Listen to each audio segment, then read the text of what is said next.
Okay, so we're working on the 2008 Chevy Equinox, placing the passenger headlight.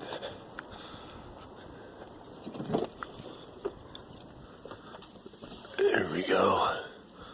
So they got a basic 9007. I recommend the much better lights. Don't buy the basic, but it'll do. Also, these lights could use some cleaning, which wouldn't hurt to be done either.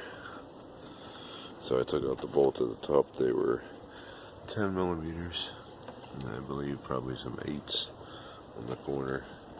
And I'm not going to take the whole bumper assembly off. I don't really need to do all that. I just got it loose enough to get to the bolt down there.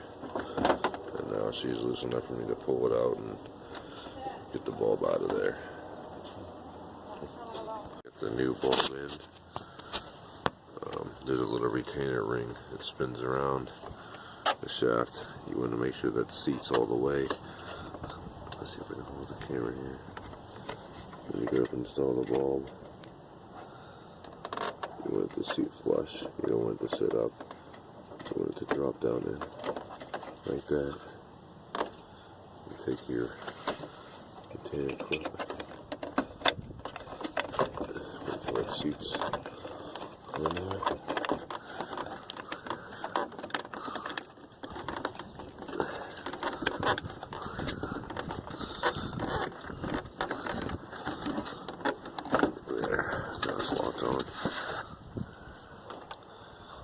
Of course, it's plugging in then.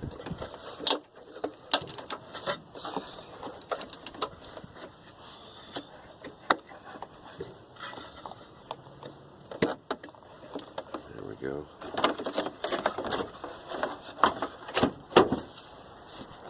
Make sure she's in the fender.